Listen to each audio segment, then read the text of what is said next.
Hello viewers, இன்னைக்கு நம்ம எந்த டாப்பிக்கை பற்றி பார்க்க போகிறோம்னா, கோச்சாரத்தில் சூரியன் ஒரு சிக்கலான அமைப்பில் போயிட்டு இருக்கு.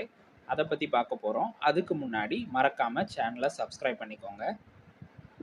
இந்த 2024 வருஷம் பிப்ரவரி மாதம் 13ஆம் தேதியிலிருந்து மார்ச் மாதம் 14ஆம் தேதி வரைக்கும், அதாவது இந்த மாசி மாதம் பூரா சூரியன் கும்பத்தில் சனி பிடியில் சிக்கி இருக்கும்.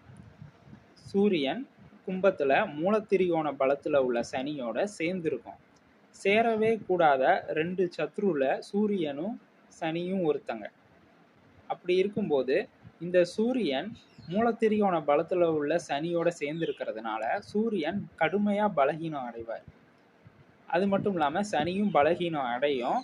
ஆனால் சனி இங்கே கும்பத்தில் மூலத்திரிகோண பலத்தில் இருக்கிறதுனால ஓரளவுக்கு பலத்தோடவே இருக்கும். சூரியன் இங்கே கடுமையாக பலகீனம் அடையும். சூரியனோட சிம்ம பாவகம் பார்த்தீங்கன்னா சனியோட பிடியில் இருக்கும், சனியோட பார்வையில். அதனால் பார்த்தீங்கன்னா கோச்சாரத்தில் சூரியனோட நிலைமை மாசி மாதம் கொஞ்சம் கிரிட்டிக்கலாகவே இருக்குது கோச்சாரத்தில்.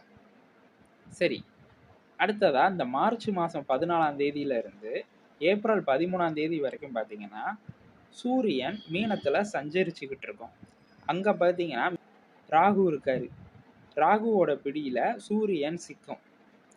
சிம்ம பாவகம் தன்னோட சிம்ம பாவகத்துக்கு 8ல் மறைஞ்சு ராகுவோட பிடியில் சிக்கிறதுனால சூரியன் அங்கேயும் பலகீனம் அடைவார். அதனால் அந்த பங்குனி மாதமும் சூரியனோட கோச்சார நிலை சரியில்லை.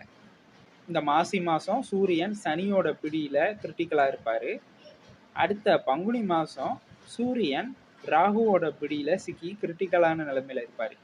இந்த சூரியன் கோச்சாரத்தில் மாசி மாதமும் பங்குனி மாதமும் பலகீனமாக இருக்கிறதாலையும் சிம்ம பாவகம் சனியோட நேர்பார்வையில் இருக்கிறதாலையும் சிம்ம ராசிக்காரங்க சிம்ம லக்னக்காரங்க ஒரு 2 மாதம் கொஞ்சம் கவனமாக இருக்கிறது நல்லது.